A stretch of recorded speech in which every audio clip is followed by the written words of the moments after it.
십자가를 지금 앞두고 마지막으로 기도하시는 모습입니다.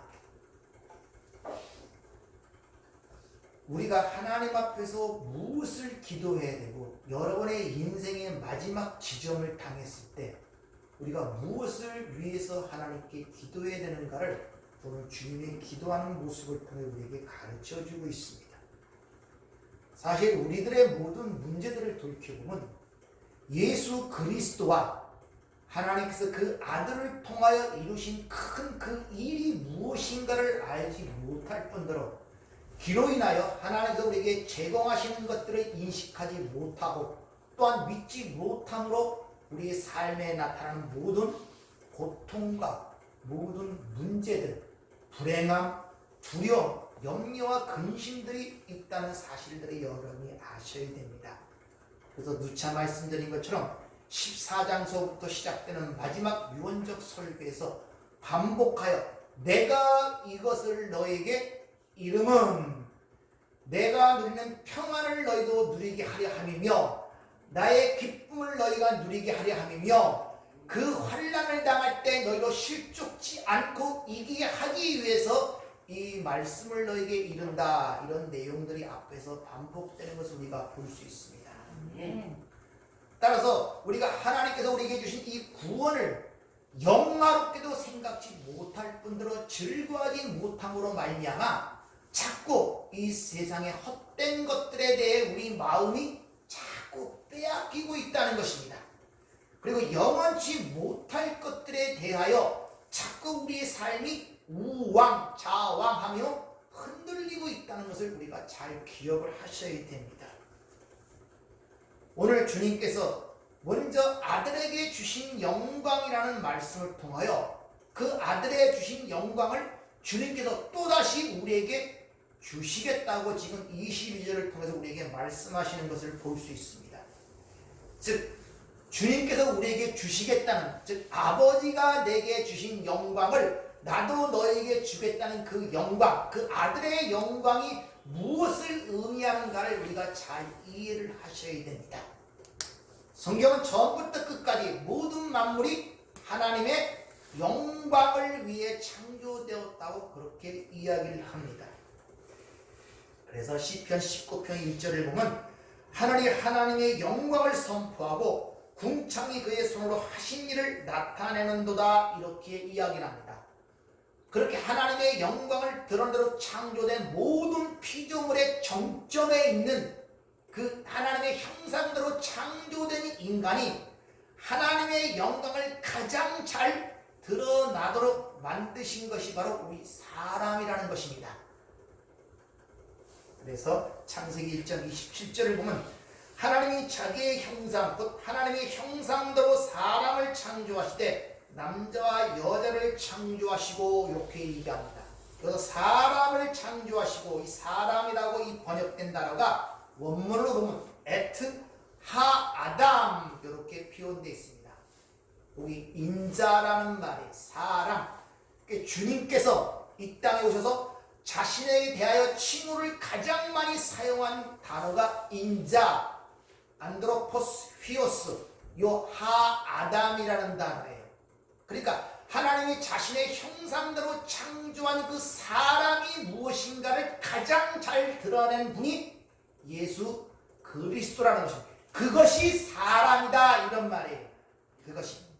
그래서 하 아담이라는 그 아담이라는 앞에 하라는 정관사가 붙어 있는데 바로 그 사람은 이러하니라 이런 의미가 거기에 포함이 되어 있단 말입니다. 그리고 우리 번역 성경에는 이 해석이 잘 안 되는데 이 에트라는 그 불변하사가 그 앞에 붙어 에트 하하다.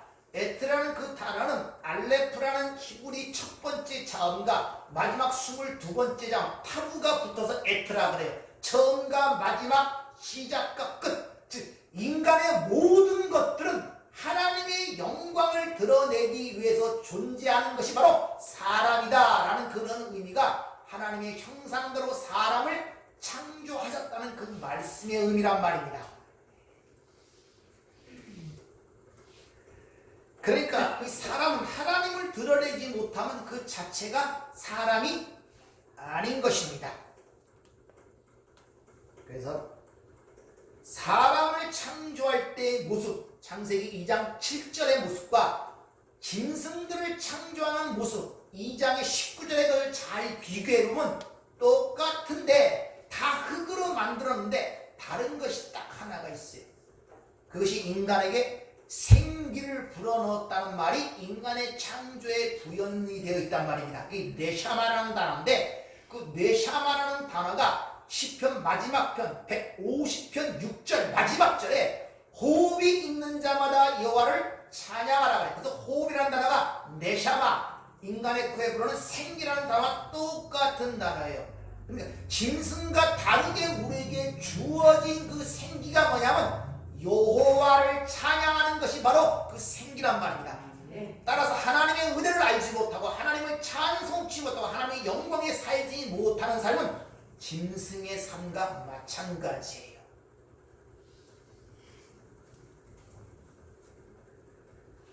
따라서 하나님을 찬양치 못하는 삶은 성경에서 말하는 생명이 아닌 것입니다. 그걸 헬라어로 보면 푸시킨, 목숨이라고 얘기하죠. 그 목숨이란 푸시키티코스라는 단어는 바로 그렇게 짐승적인 생명을 얘기하는 거예요.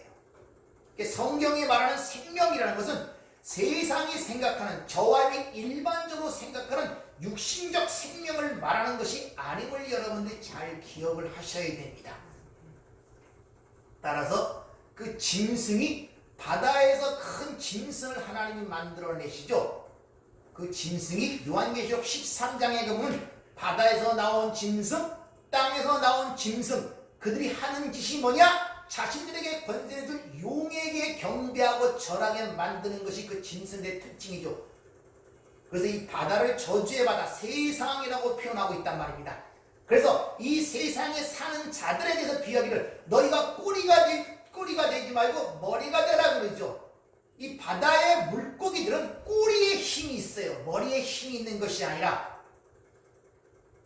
그래서 꼬리가 되지 말라는 세상에 속한 사람이 되지 말라는 의미가 거기에 되어 있는 것이지 이 세상에서 우두머리가 되고 보수가 되고 위대한 사람이 되라는 말의 의미가 아닌 것입니다. 이와 같이 하나님의 형상대로 창조하던 인간만이 그 보이지 아니하는 하나님을 설명할 수 있고 그 하나님을 드러낼 수가 있는 것이 바로 인간밖에 없습니다.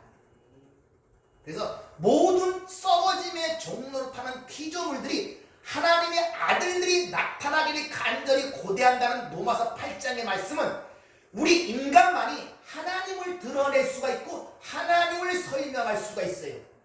다른 어떤 존재도 하나님을 설명할 수 없고 드러낼 수가 없다는 것입니다. 이것이 하나님의 형상대로 창조했다는 사람의 본연의 모습이에요. 그래서 주님께서 이 땅에 오셔서 자기가 바로 그 사람의 누군가를 설명하고 있는데 어떻게 설명하냐? 나를 본 자는 아버지를 보았다 이렇게 얘기하는 거예요. 자신의 아버지를 드러냈단 말입니다. 그래서 그리스도의 영광의 얼굴에 있는 하나님의 영광의 광채를 이 세상 신이 사람들의 마음을 미혹하여 보지 못하도록 만든다 그러잖아요. 그래서 여러 번 배웠듯이 소리문답 제1문 첫 번째 질문이 인간의 제일 되는 목적이 무엇이냐 이렇게 질문을 합니다. 거기에 대한 답변이 하나님을 영화롭게 하고 거기서 끝나는 것이 아니라 그를 영원토록 즐거워하는 것입니다. 즐거워한다는 것은 그 하나님의 영광을 이해하고 깨달아 그를 찬양하고 찬송할 수 있는 존재가 유일하게 인간밖에 없다는 것을 그렇게 우리에게 가르쳐주고 있는 것입니다. 그렇게 인간이 살아가야 할 목적, 하나님이 지은 창조한 목적을 벗어나는 것을 그걸 바로 죄라고 합니다. 하마르티아, 목표와 목적을 벗어난 것. 그러니까 죄라는 문제를 생각할 때마다 이 세상의 윤리 도덕적 관점이나 사회 법적 개념으로 그 죄의 문제를 보시면 안 된다는 것입니다. 그래서 로마서 3장 23절에 보면 모든 사람이 죄를 범하였음에 하마르타노 과거형입니다. 과거 완료형. 첫 번서부터 빗나가갖고 하나님 사는 것, 그것이 인간의 삶의 가장 큰 치명적 질병이란 말입니다. 태생적으로. 그래서 인간은 태생적으로 날 때부터 격길로 가게 태어났기 때문에 인간의 힘으로는 그 목표 지점을 올바르게 찾을 수가 없는 것입니다. 그래서 그 훼손된 하나님의 형상을 회복시키기 위하여 인간의 창조된 목적, 하나님의 영광에 살도록 하는 그 목적을 회복시키기 위하여 이 땅에 오신 분이 예수 그리스도이신 것입니다. 그럼 그 영광을 어떻게 회복시키는가? 그게 바로 22절에 보면 내게 주신 영광을 그들에게 주셨다 이러죠. 그러니까 하나님의 영광을 회복시키는 것은 우리 스스로 연구하고 노력해서 되는 것이 아니라 받아야 되는 것임을 여러분이 잘 기억하셔야 돼요. 인간이 뭘 드리는 것이 아니라 받는 것이 영광이란 말입니다. 근데 인간 쪽에서는 자꾸 뭘 해서 하나님께 영광을 드린다는 잘못된 인식들을 갖고 있는 것입니다. 그래서 1절에 주님이 기도하는 모습을 먼저 뭐라고 얘기합니까? 아들로 뭡니까? 영화롭게 해달라 그러잖아요. 먼저 나에게 영광을 달라 그러잖아요. 그래야 아들로 말미암아 아버지가 영화롭게 된다고 기도하지 않습니까? 그러니까 먼저 받아야 되는 것입니다. 원래 피조물이라는 그 말의 의미는 스스로 아무것도 모든 걸 받아야만이 존재할 수 있다는 의미가 피조물의 의미입니다. 십계명의 제1계명이 뭡니까?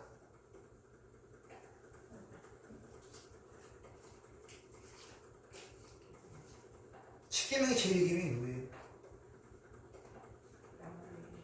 나의 다른 신을 내게 두지 말라잖아요.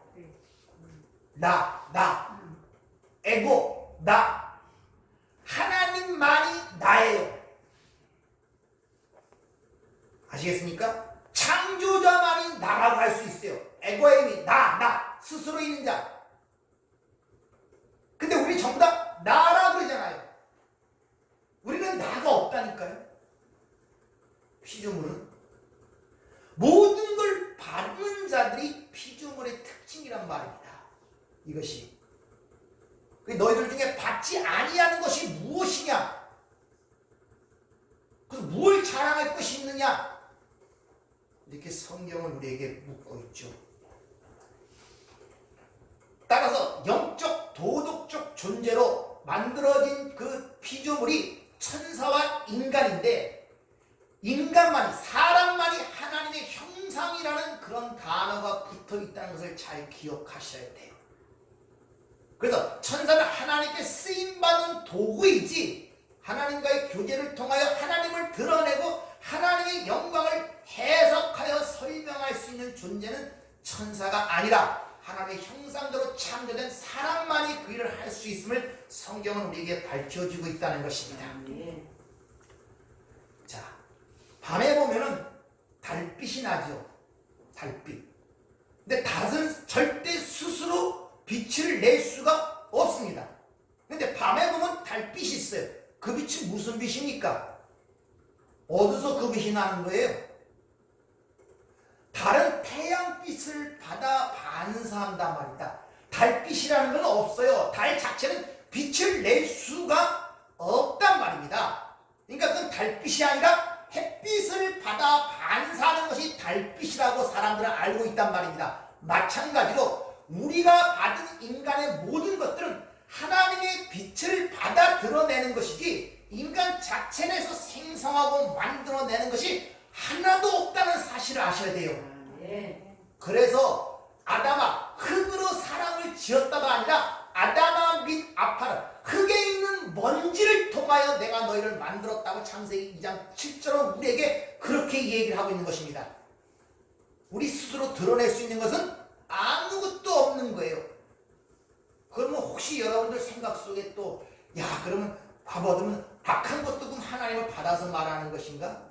전부 다 또 이렇게 생각하시죠. 그 율법적 두 마음을 깨지 않고는 절대 여러분 하나님의 말씀을 올바르게 알아들을 수가 없어요. 항상 선악의 논리로 모든 걸 분별한단 말입니다. 그것이 아니라 왜 남자, 사람을 하나님이 자기의 형상대로 만들었는데 그걸 뒤에 부연 설명하기를 남자와 여자라는 짝으로 주시죠. 그 짝이 하나가 될 때 사람이에요. 빛과 어둠이 하나가 될 때 그게 영생이고 진리란 말입니다. 의와 죄가 하나가 될 때 비로소 바른 진리를 알게 되는 거예요. 그렇지 못하면 모든 걸 그런 선악의 논리로 판단해 갖고 가는 잘못된 길을 걷게 돼요. 그러니까 우리가 생각하는 그런 개념과 성경이 얘기하는 개념이 전혀 다르다는 것을 여러분들이 아셔야 됩니다. 일단 생명이라는 자체부터 그래요. 따라서 우리가 이런 일들을 우리가 알고 있다면, 이런 진리들을 알고 있다면, 내를 통하여 드러나는 것은 내 스스로 나타나는 것이 하나도 없다는 것을 우리 진리를 인식하고 있다면 어떤 상황과 환경 속에서도 하나님의 말씀에 순종하는 것이 바로 하나님의 백성들, 즉 하나님의 형상대로 창조된 사람의 본연의 모습이란 말입니다. 그러니까 주님은 공생애를 통하여 여러 가지 어려움과 고통 속에 살아갔지만 뭐라고 얘기합니까? 내가 오직 아버지만을 사랑하는 것과 아버지 명하신 대로 행하는 것을 세상으로 알게 하랍니다. 여기 사람의 하담, 인자, 휘오스, 안드로포스, 휘오스, 요게 사람이란 말입니다.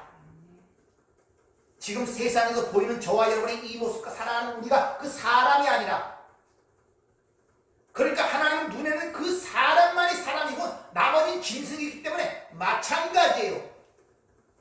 그러니까 그런 죄인들의 눈에는, 그들은 하나님 눈에는 하나님과 전부 다 먼지로만 보인단 말입니다. 그래서 열방을 티끌같이 여긴다 그러잖아요. 그런 개념을 갖지 못하면 한 사람의 잘못으로 인하여 왜 5만 명씩 죽습니까? 멀쩡한 가나안 땅의 원주민들을 왜 다 죽이고 하나님의 백성들을 그 땅에 줍니까? 이 공의로운 하나님이 아니지 않습니까? 일반적인 우리의 개념으로 보면은 하나님의 말씀이 이해가 되질 않아요. 그러면요 전부 다 오해가 된단 말입니다. 아니 멀쩡히 잘 살고 있는 원주민들을 왜 전부 다 내쫓아나고 그 땅을 차지하라 그럽니까? 그들이 무슨 잘못을 했다고 남의 잘 사는 땅을? 그러면 어떻게 이해하시려고 그래요? 우리 선악의 논리로 본다면은. 근데 하나님들은 자기 백성만, 살아있는 자만, 자기 영광을 드러내는 그 사람만 사람이고 나머지는 짐승들이란 말입니다. 그래서 그런 것을 성경에서는 죽었다 이렇게 얘기를 하는 거예요. 그리고 그들의 삶이 이 세상 풍속을 쫓고 공중권세 잡은 자, 사탄, 마귀, 이 세 바다의 짐승을 섬기는 자의 삶, 자기 욕심과 육심에 따라 살아가는 삶, 그렇게 에베소 2장은 우리에게 표현하고 있단 말입니다. 그래서 하박국 선지자는 이렇게 이야기를 하죠. 하박국서 3장 17절 18절을 보면은 비록 무화과 나무가 무성하지 못하며 포도나무에 열매가 없으며 감람나무에 소출이 없으며 밭에 먹을 것이 없으며 우리의 양이 없으며 외양간에 소가 없을지라도 나는 여호와로 말미암아 즐거워하며 나의 구원의 하나님으로 말미암아 기뻐하리로다. 이런 삶이 진리를 아는 삶이며 하나님의 영광을 드러내는 삶입니다. 이런 말씀들도 보면은 그래 내가 배가 고파도 힘이 들어도 하나님의 영광을 드러내야지 꾹 참고 흔히 말하는 안빈낙도 그런 삶을 얘기하는 것이 아니란 말입니다. 뭐랍니까? 이 세상에 너희들이 원하는 소유와 갖고 있는 그런 모든 것과는 상관이 없다 이런 말이에요. 그 진리를 아는 자들이 누리는 자유란 말입니다. 근데 이런 것들을 내가 없어도 그럼 하나님만이 즐거워야지 꾹 참고 기다려야지, 이건 금욕주의로 자꾸 나가고 세상적인 철학적으로 안빈낙도의 삶이라든지 그런 식으로 자꾸 생각하는 것들이 너무나 많단 말입니다. 이것이 진짜 아무것도 없으면 고통 없어요? 진짜 여호와로 말하면 항상 기뻐하고 즐거워할 수 있겠습니까 여러분들? 있어요? 안 돼요. 그것은 없으면. 그럼 어떻게 거기서 나와야 돼. 진리를 알게 될 때, 이것을 통하여 이것을 알게 됐을 때 자유로워지는 것입니다. 네. 그런데 문제는 이게 결코 쉽지가 않다는 거예요. 알다시피 쉽지가 않다는 거예요. 주님도 이 땅에 오실 때 하나님과 동등됨을 취할 것으로 여기지 아니했다면 예수님의 본연의 신성을 비우고 오셨어요. 육신을 갖고 오셨을 때. 그래서 필연적으로 하나님이 주신 사명을 감당하기 위해서는 하나님의 도우심과 성령의 인도하심이 절대적으로 필요했단 말입니다. 그래서 지난주에 말씀드린 것처럼 주님의 기도 생활이 그렇게 절절했던 것입니다. 밤새워 기도하시고 새벽에 예언대 나오시고 산에 올라가 기도하시고, 그래서 주님이 하시는 그 모든 일들은 그렇게 아버지의 도우심을 통해 일했기 때문에 그 일을 한 것이 내가 아니라 내 안에 아버지께서 그 일을 하셨다고 하시는 이유가 바로 거기 있는 것입니다. 주님도 그렇게 기도를 하셨는데, 여러분들이 기도하지 않고 하나님의 영광을 늘어낸다? 그건 택도 없는 얘기예요. 그건 교만입니다. 교만.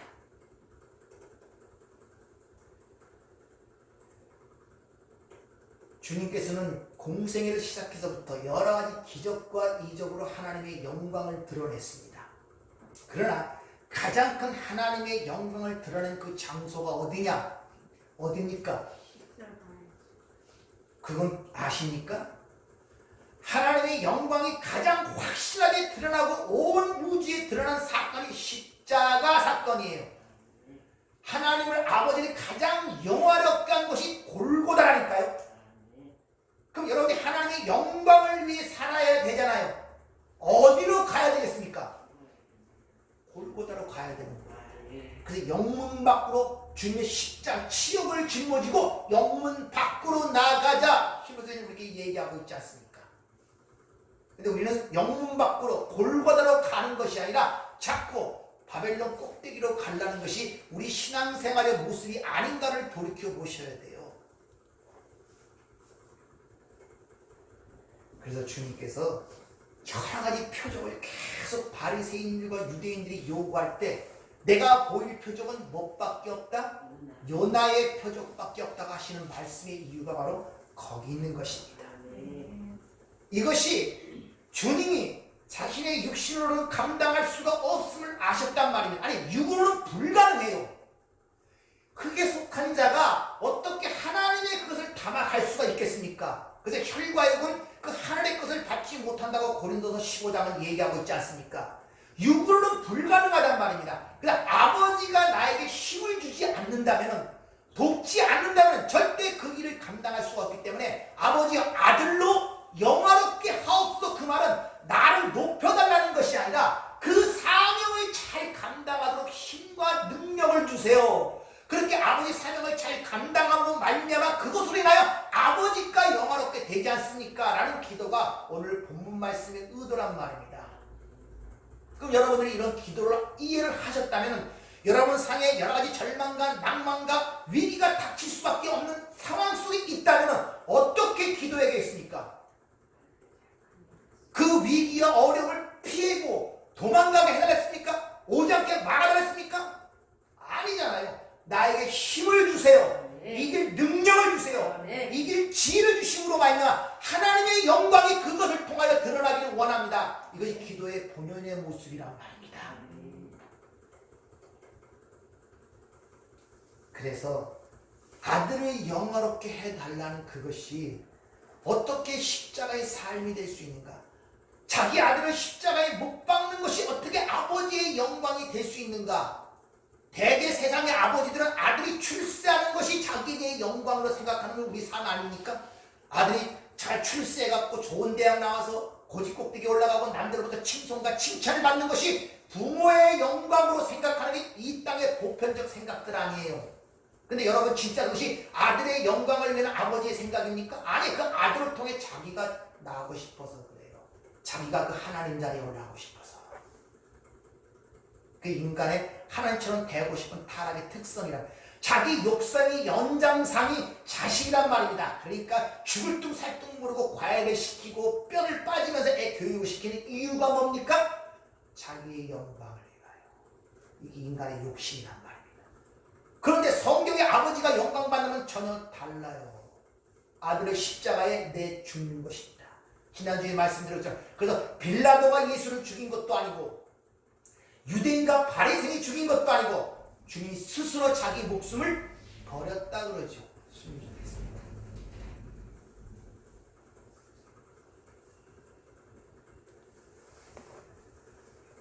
그래서 세상으로는 이 말씀이 이해가 되지 않는 거예요. 왜? 세상에서 영광이라는 단어가 오해가 되고 있기 때문에 그렇다고 여러분이 말씀을 드렸죠. 세상에서 영광이라는 것은 사람들로부터 칭찬과 그리고 명예와 존귀와 그런 걸 받는 것을 영광이라고 생각하는데 성경은 반대로 카보드, 이 독사라는 단어는 하나님의 것이 드러나는 것, 하나님의 하나님 되심과 하나님의 성품과 뜻과 그 하나님의 것들이 계시되고 드러나는 것을 영광이라고 하는 것입니다. 그래서 이 우주 만물이 다 하나님의 영광을 드러내고 있다는 하나님의 특성과 품성과 뜻을 드러내고 있지만 그것이 무엇인가를 해석하고 설명해주지 못해요. 우주 만물이 유독 하나님의 형상대로 창조받은 인간만이 그걸 이해하여 설명하여 드러낼 수 있는 존재가 바로 사람, 아담이란 말입니다. 그래서 주님이 나를 인자라는 말을 그렇게 복음서에서 사용하시는 것입니다. 그럼 지금 그 하나님께서 여러분의 삶을 통해 지금 드러내고자 하는 것이 뭔가를 아셔야 될 거 아닙니까? 그것이 날 때부터 소경된 자의 눈을 뜨는 사건을 통하여 우리에게 설명하는 거예요. 보내심을 받았잖아요. 오늘 이곳에 이 장소에 그 삶의 현장 속에 여러분을 보내시는데 거기서 무엇을 보냔 말이에요. 눈을 열려서 뭘 보고 있냐는 것이죠. 예수 믿기 전과 눈이 닫혔을 때, 눈에 꺼풀 있을 때 똑같은 삶의 모습을 보고 있습니까? 똑같은 상황을 보고 똑같은 위기를 느낍니까? 뭐가 달라졌습니까? 뭐가 보여요 지금? 신앙생활 10년, 20년 살아오셨는데 지금 삶의 현장에서 무엇이 보이고 있냔 말입니다. 그때나 지금이나 똑같이 보이십니까? 아직 눈이 안 열린 거예요. 눈이 안 열린 거예요. 소경이 그런 자들이 신앙생활을 잘하면 바로 다메섹 선상에서 눈을 뜬 사도 바울의 전상 사울의 삶이 되어버리는 거예요. 이 율법적으로 얼마나 열심히 하는지 몰라요. 눈이 안 열리는 거예요. 근데 그것이 전부 다 죽이는 삶이 되어버린단 말이에요. 근데 그것도 눈에 꺼풀이 벗겨지자 제대로 알게 되는 거예요. 여러분 현장의 삶 속에서 눈이 열릴 때 실로암, 보내심을 받고 지인들과 침을 이겨 하늘의 것과 땅에 이건 하나님의 진리의 말씀을 너에게 누워 봐서 보냈단 말입니다. 그럼 거기서 눈이 열려야 되지 않습니까?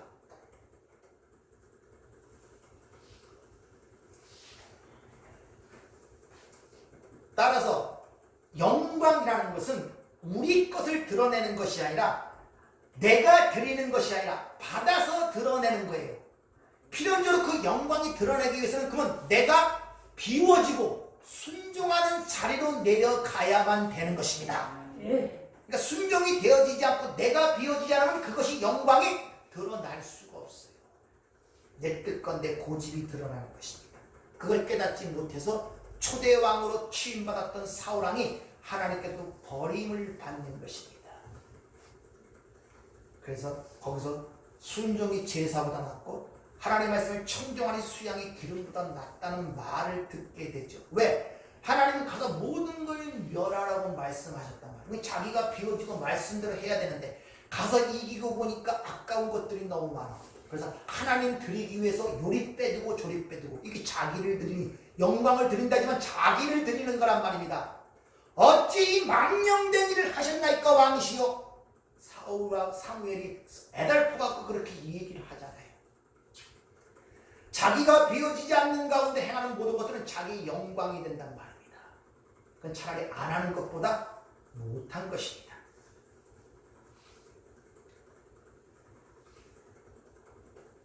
바로 이렇게 하나님의 영광을 드러내도록 창조한 것이 창조의 목적이며 구원의 목적인데 근데 인간이 그 영광을 바꿔버렸다고 성경은 얘기하죠. 썩어질 사람과 새와 짐승과 기어다니는 동물의 모양의 우상으로 바꿔버렸다는 거예요. 하나님의 진리를 거짓 것으로 바꿨다는 것이, 이것이 하나님의 진노와 저주 아래 있는 이 세상의 현 주소의 모습이란 말입니다. 그런 상태에 있는 것을 죄인이라고 하고, 그런 상태가 어떤 정도로 퍼져 있느냐, 의인은 없나니 하나도 없다 그러죠.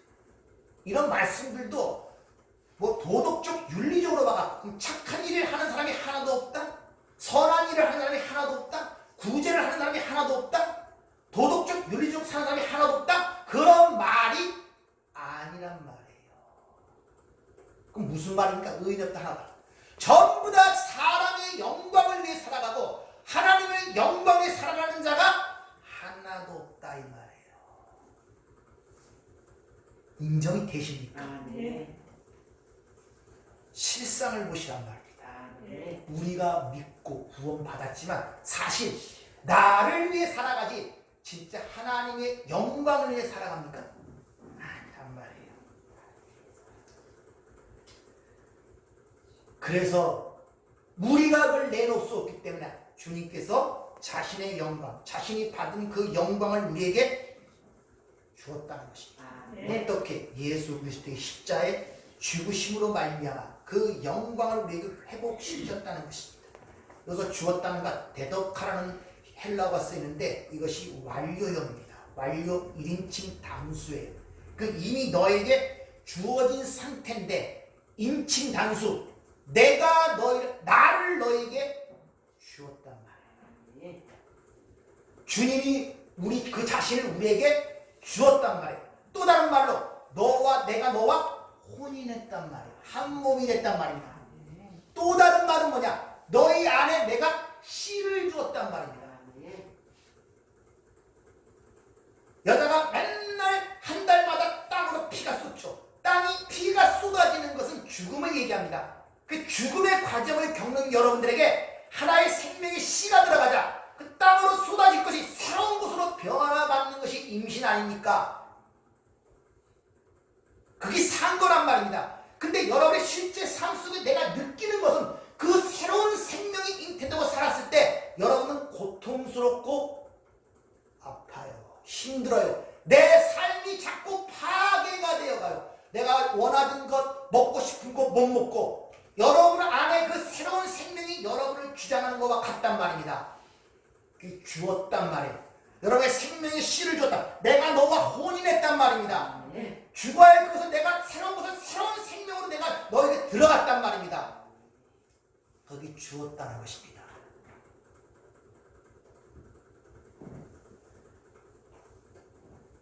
그 예수님이 이 땅에서 그 영광의 삶을 살았는데 그 영광의 삶을 한마디로 요약하면 뭡니까? 십자가의 삶이었잖아요. 이게 아버지로 같은 영광이에요. 그래서 영광의 면류관할 때 주로 뭘 자꾸 인용합니까? 가시? 면류관을 상징적으로 얘기를 하죠. 그 영광을 우리에게 주셨다는 거예요. 내가 너와 결혼했단 말입니다. 내가 너를 씨를 줬단 말입니다. 그러니까 무슨 말입니까? 그 영광은 예수님은 우리 안에 진리의 성령으로 우리에게 들어오셔서 우리를 거처 삼으시고 내주하시면서 우리를 바로 예수 그리스도가 하나님의 영광스럽게 한 그 자리로 끌고 가시는 것이 신앙생활이란 말입니다. 우리는 그렇게 못하잖아요. 어떻게? 말씀을 통하여. 즉 내가 비워지고 하나님의 뜻만 드러나는 그 순종의 자리로 이끌어 가시겠다는 말이 내 영광을 너에게 주었다는 말이에요. 이 말을 그냥 세상적으로 봐갖고 내 영광을 줬다. 하나님 보좌 옆에 앉아서 이양 모든 출세하고 세상 사람들이 부러워하는 삶을 살고 모든 게 잘 되고 병 낫고 이런 식으로 생각하는 사람들이 얼마나 많은지 몰라요. 영광을 줬다니까 세상적으로 그 영광을 보고선 그 영광을 받고 싶습니까?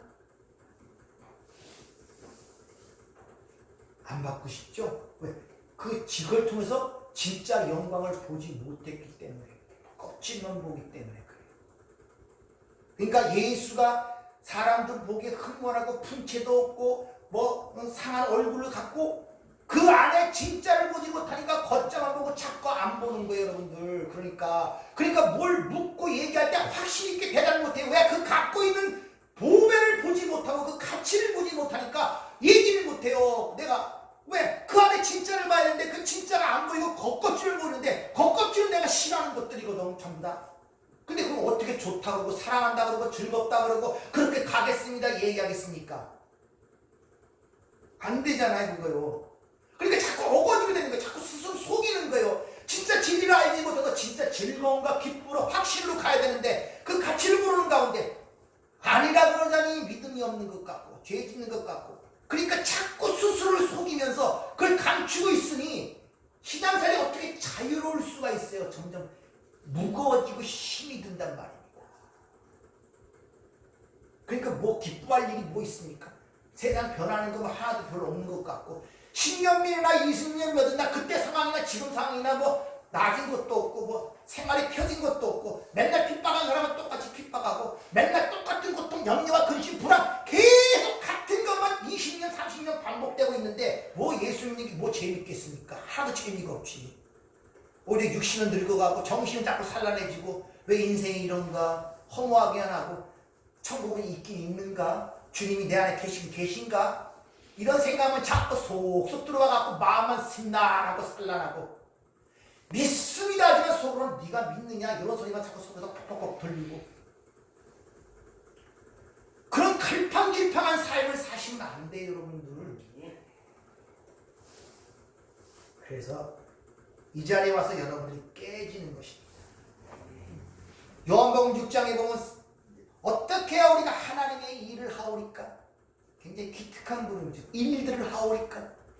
예수님이 친히 말씀하십니다. 하나님이 보내신 자를 믿는 것이 곧 하나님의 일이다. 하나님의 일을 얘기하시는데 이거 하라 저거 하라가 아니라 그 보내신 자 예수 그리스도를 잘 믿는 것이 하나님의 일이라 이렇게 얘기합니다. 예수님이 잘 믿는 것. 그 잘 믿는 것 그 이후에 주님께서 스스로 이렇게 설명하시죠. 선한 목자와 양의 비유에서 그 예수 잘 믿는 것이 무엇을 의미하는가 설명합니다. 요한복음 10장 27절. 내 양은 내 음성을 들으며 나는 그들을 알며 그들은 나를 따르리라. 말씀에 순종하며 따르는 것이 예수를 잘 믿는 것이랍니다. 또한 보면 포도나무와 가지의 비유를 들어서 또 말씀하시죠. 요한복음 15장 5절. 나는 포도나무요 너희는 가지라. 그가 내 안에 내가 그 안에 거하면 사람이 열매를 많이 맺나니 나를 따라서 너희가 아무것도 할 수 있습니다. 즉 예수 안에 거하는 것. 다시 말하면 예수를 잘 믿는 것은 주님 말씀에 순종하여 따르고 예수 안에 거하는 것이 예수님 잘 믿는 것이라고 설명하고 있단 말입니다. 그걸 좀 실제적으로 고린도 교회 사도 바울이 이렇게 써보냅니다. 잘 들어보세요. 어떤 삶인가? 그런즉 너희가 먹든지 마시든지 무엇을 하든지 다 하나님의 영광을 위하여 하라. 유대인에게나 헬라인에게나 하나님의 교회에나 거치는 자가 되지 말고 나와 같이 모든 일에 모든 사람을 기쁘게 하여 자신의 유익을 구하지 아니하고 많은 사람의 유익을 구하여 그들로 구원을 받게 하라. 자, 먹든지 마시든지 다 하나님의 영광을 위해라. 뭔 말입니까? 먹을 때마다 주님 감사합니다. 오늘 일용할 양식을 주심을 감사합니다. 그것이 하나님의 영광을 돌리는 그겁니까? 무슨 뜻이에요? 먹든지 마시든지 다 하나님의 영광을 위해라. 그래서 그 다음에 부연 설명이 되어 있는 거예요. 그게 무엇을 의미하는가? 먹고 마시는 것이 우리 일상적인 삶의 가장 보편적이고 기본적인 일들 아닙니까? 먹고 마시지 않고는 어떻게 살아갈 수 있습니까? 그것이 무엇? 하나님의 영광을 그것을 이해한다. 그게 무슨 뜻이냐? 뒤에 보면 진짜 자신의 유익을 구하지 아니하고 많은 사람의 유익을 구하여 그들로 구원을 받게 하라. 이런 삶을 누가 사셨습니까? 예수님이 사셨잖아요. 자기의 유익, 자기의 영광이 아닌 남의 유익을 위하여 그를 통하여 하나님의 구원을 받도록 구원의 길로 인도하는 삶이란 말이에요.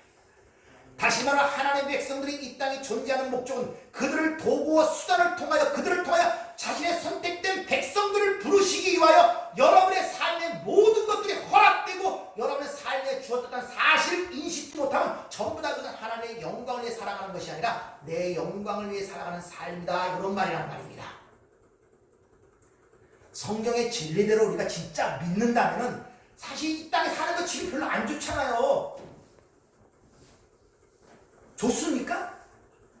갈수록 몸은 늙어가고 병 들어가고 힘들어가는데 맛도 없어지고 정력도 사라지고 뭐 다 사라져버리잖아요. 허무한 게.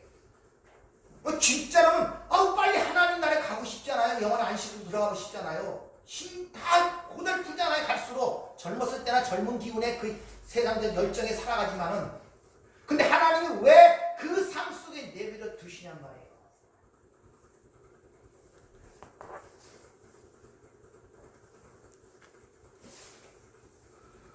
바로 여러분이 하나님의 그 뜻을 이루기 위하여 사용되는 도구와 수단으로 지금 존재하는 거예요. 그러니까 예수 믿기 전에 내가 알지 못했을 때는 그 모든 내 삶의 여건과 환경과 주어진 소유물들이 다 나의 영광을 위하여 존재하고 사용되었던 것인데, 예수 믿고 나서는 똑같은 것들이 존재하지만 이것이 아니라 이것을 통하여 하나님의 뜻을 이루기 위하여 구원의 수단으로 이용하게 하나님이 나에게 주신 선물이고 수단이구나를 보게 되는, 뭐가 바뀝니까? 시각이 바뀌는.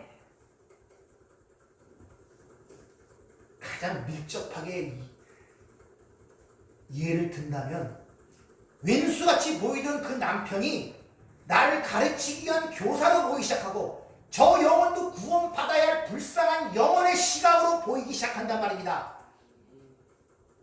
내 가족, 내 부모, 내 가정, 혈통적 거기에 모든 행복과 번영을 추구하는 그 목적이 바뀌기 시작한다면, 이 자체가 하나님의 구원을 설명하는 하나님의 어떤 도구와 모형으로 나에게 주어진 시청각 차례였구나를 깨닫게 된단 말입니다.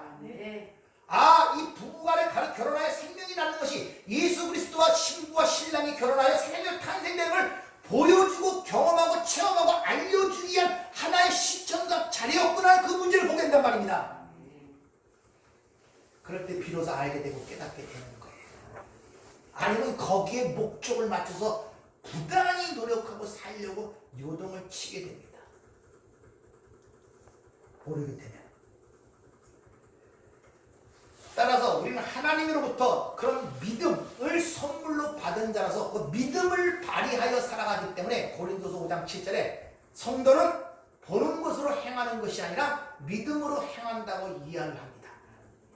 믿음이라는 것은 보지 못하는 것, 바라는 것들하는 그 히브리서 11장의 말씀처럼 이 보이는 것을 소망을 두는 것이 아니라 보이지 않는 것에 소망을 두고 땅의 것을 생각하는 것이 아니라 위의 것을 생각하는 삶을 이야기하고 있단 말입니다. 따라서 육신의 일을 생각지 않고 영의 일을 생각하는 자의 삶의 특징이 뭐냐? 그것은 바로 내 영광이 아닌 하나님의 영광을 위해 사는 삶이라는 것입니다. 그래서 자기 목숨을 위해 사는 자는 잃어버릴 것이요, 나를 위해 목숨을 버린 자는 산다고 그러죠. 거기서 자기 목숨이라는 이 푸시키코스라는 이 목숨이라는 단어가 바로 초두에 얘기한 것처럼 짐승의 생명, 짐승의 삶을 얘기하는 거예요. 그걸 버리는 자가 영생을 얻는다, 이런 말이에요. 근데 그걸 위해 사는 자는 너희가 그걸 잃어버릴 것이다, 이렇게 이야기를 하고 있단 말입니다. 그 삶의 모습을 로마서에서는 이렇게 또 표현하고 있습니다. 한번 들어보죠. 로마서 14장 7절부터 9절. 우리 중에 누구든지 자기를 위하여 사는 자가 없고 자기를 위하여 죽는 자도 없도다. 우리가 살아도 주를 위하여 살고 죽어도 주를 위하여 죽나니 그러므로 사나 죽으나 우리가 주의 것이로다. 이를 위하여 그리스도께서 죽었다가 다시 살아나셨으니 곧 죽은 자와 산 자의 주가 되려 하심이라. 자, 살아도 주를 위해 살고 죽어도 여러분을 위해 죽는 것이 아니라 주를 위해 죽는 것. 사나 죽으나 우리가 주의 것이, 나의 것이 없대요. 나의 것이 없대. 그러니까 여러분들이 육신의 병을 해서 육신을 잃어도 내 것이 아니니까 걱정할 필요가 없네. 재산을 잃어도 내 것이 아니니까 걱정할 필요가 없네. 극단적인 얘기지만 자식을 잃어도 내 자식이 아니니까 걱정할 필요가 없네. 그런 얘기예요, 지금 이 얘기가. 이를 위하여 예수 그리스도가 죽었다가 다시 사셨다는 것입니다. 다시. 이게 바로 주님으로부터 받은 영광을 받은 자의 삶이며 하나님을 영화롭게 하는 삶을 우리에게 가르쳐 주는 것입니다. 그렇게 하나님의 영광이 드러나는 삶을 사는 그 현장이 하나님의 나라인 것입니다. 바실레이라는 이 하나님의 나라의 특징은 우리가 보편적으로 생각하는 어떤 지역이나 공간의 의미가 아니라 통치의 의미라고 말씀을 드렸죠. 그러니까 하나님의 통치, 하나님께 순종이 일하는 그것이 하나님의 나라예요. 하나님의 나라가 임하면 당연히 그곳에 어둠이 물러가겠네요. 그러면 어둠과 사망의 증상들은 당연히 사라지겠네요. 그래서 주님께서 각종 이적과 기적을 드러날 때 그것이 하나님의 순종이라는 하나님의 나라가 임했기 때문에 그 영광이 드러나는 곳에 나타나는 가시적 증거가 병든 자들의 치유가 일어나고 여러 가지 기적과 이적의 사건들이 일어난 것입니다.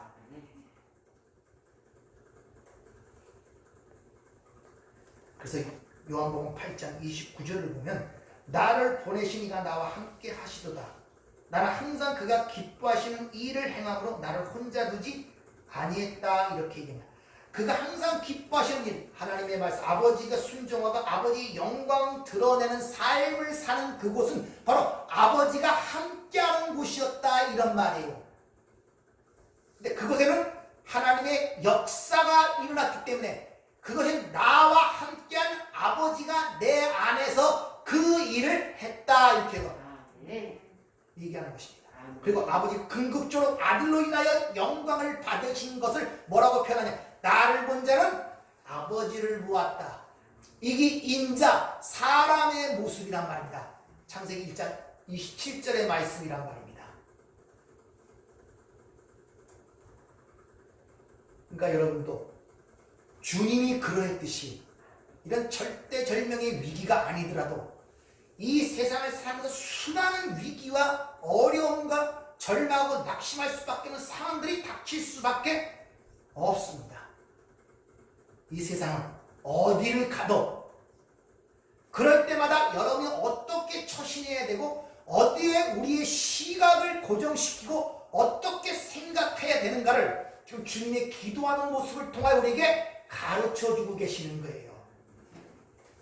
따라서 성도는 위험을 피하거나 그걸 오지 않게 막게 해달라는 존재들이 아니라 그 위험을 능히 극복하고 이기게 해달라고 하나님의 도우심을 구하는 자들이 성도란 말입니다.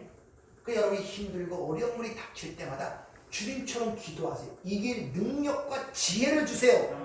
그걸 통하여 하나님의 영화롭게 하는 삶이 되게 하옵소서.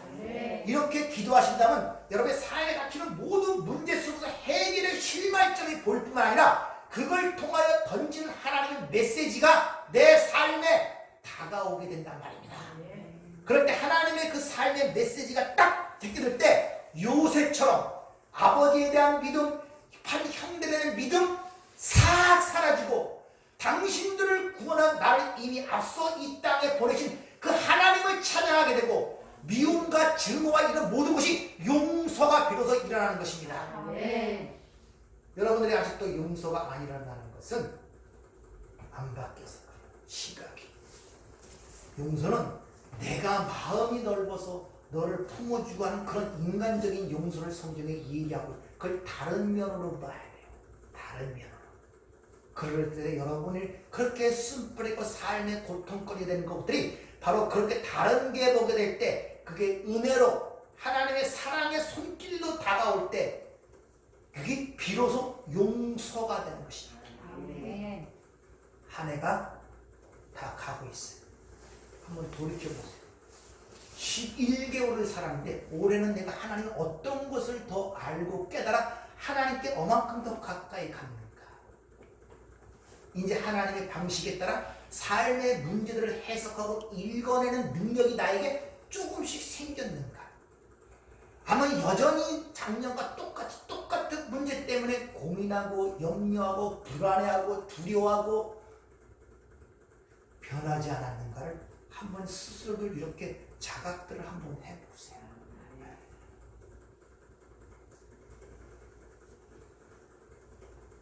오늘 주님이 아들을 영화롭게 하사 아들로 아버지를 영화롭게 하옵소 하는 말의 의미를 잘 기억하세요. 일반적으로 내가 아버지와 함께 가졌던 그 영광을 회복시켜 주시옵소서 것이 아니란 말입니다. 그렇게 되면 우리 신앙생활이 너무 비참하게 돼요. 그 영광을 위해서 꼭 참고 상을 주는 그것을 바라보며 오늘도 그냥 수고하고 애쓰고 가기 싫은 길을 억지로 가는 그런 신앙생활이 되면 안 된단 말입니다. 그런 오해가 있을까봐 영생에 대한 개념을 바로 3절에서 설명하는 거예요. 그래서 오시라는 영생이 무엇인가? 이 땅에서 영생의 삶을 살 수 있는가? 아니면 부활한 이후에 그 영원한 육신을 갖고 사는 것이 영생인가? 이런 문제에 대해서 한번 오후에 공부해 보도록 하겠습니다. 기도하겠습니다. 은혜롭고 자비로우신 아버지, 우리가 말씀을 들어 깨우치지 않고 깨닫지 못하거나 한 걸음도 나아갈 수가 없습니다. 모든 보이는 것이 암흑이요 어둠이요 근심이요 염려며 두려움뿐이 없습니다. 그러나 진리의 빛이 내 안에 들어올 때 모든 것이 광명이며 모든 것이 기쁨이며 모든 것이 자유입니다. 아버지, 오늘도 일러주신 말씀을 통하여 우리의 부족한 것들을 걸러내시고 오늘 우리 닫힌 마음과 눈과 귀를 열어 하나님의 위대한 경륜 속에서 우리의 삶을 볼 수 있는 지혜로운 눈을 저희들에게 허락하여 주시옵소서. 예수님 이름으로 기도하옵나이다. 아멘.